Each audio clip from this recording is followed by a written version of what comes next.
Vancouver BC से मैं हूँ रेनू पंत। मैं आप सभी का बहुत बहुत धन्यवाद करना चाहती हूँ कि आप लोगों ने मुझे इस प्रोग्राम भारत की देन में पार्टिसिपेट करने का मौका दिया। मैं आप सबकी बहुत आभारी हूँ। कुकिंग मेरा पैशन है, तो चलिए बात करते हैं मसालों की। मसाले खाने का जायका तय करते हैं। इन मसालों से दुनिया भर में हिंदुस्तान की खुशबू पहुंचती है। तो मैं बात कर रही हूँ केरला की, जिसे गॉड्स ओन लैंड भी कहा जाता है।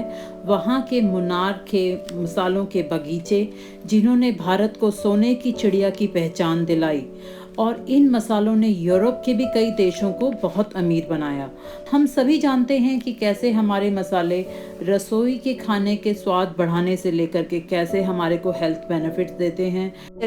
चलिए सुनते हैं एक छोटी सी कहानी हमारे मसालों के बारे में। तारीख 20 मई साल 1498। केरल के इस तट से आकर एक जहाज टकराया था। उस जहाज में सवार नाविक भी एक नए देश की तलाश में भटक रहा था, और उसकी वो तलाश पूरी हो गई थी। वो नाविक था वास्को डी गामा। पुर्तगाली नाविक वास्को डी गामा पहला यूरोपीय था जो समंदर के रास्ते भारत पहुंचा था। उससे पहले यूरोपीय लोगों के लिए भारत का समुद्री रास्ता एक पहेली ही बना हुआ था। लेकिन सवाल है कि यूरोपीय देशों के लोग आखिर भारत क्यों पहुंचना चाहते थे? आखिर भारत में ऐसा क्या था जिसके लिए यूरोपीय देश भारत का रास्ता खोजने के मिशन पर जुटे थे? तो इसका जवाब है मुन्नार के इन बगीचों में।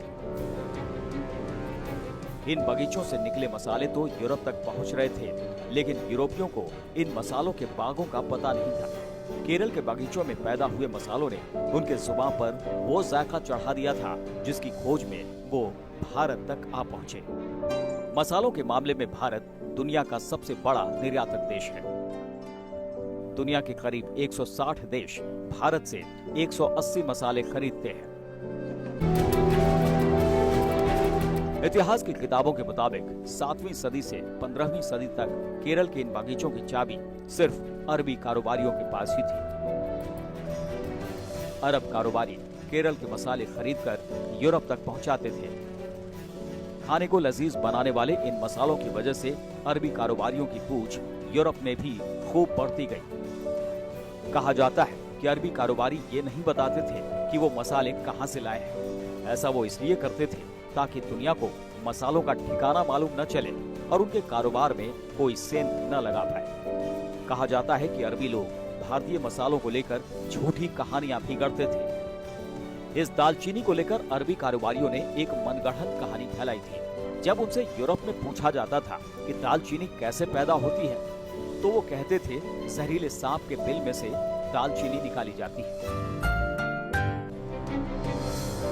अरब कारोबारियों के बेचे मसालों से यूरोप के लोगों की जीभ पर ऐसा चस्का लग गया था कि वो मसालों की तलाश में भारत की तरफ निकल पड़े।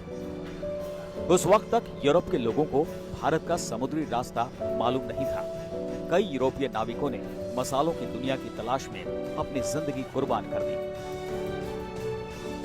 इटली के मशहूर नाविक कोलंबस भारत पहुंचने के लिए 4 बार समुद्री यात्राओं पर निकले, लेकिन वो कामयाब नहीं हो सके।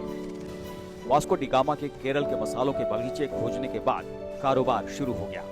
काली मिर्च का कारोबार उस वक्त पुर्तगाल से ज्यादा होता था।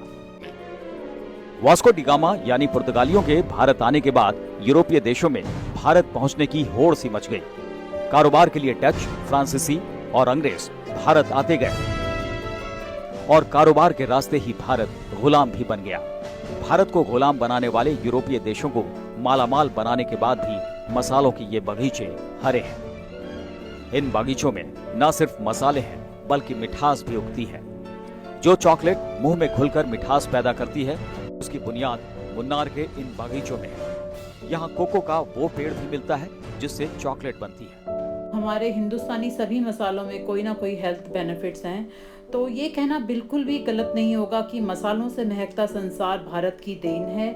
और मैं फॉर्चुनेट रही, मैं लकी रही कि मुझे एक बारी मसाले के इस बगीचे में जाने का मुझे सौभाग्य प्राप्त हुआ। संसार को भारत की इस देन पर हम सभी को भारतीय होने के नाते हमें गर्व महसूस करना चाहिए। धन्यवाद।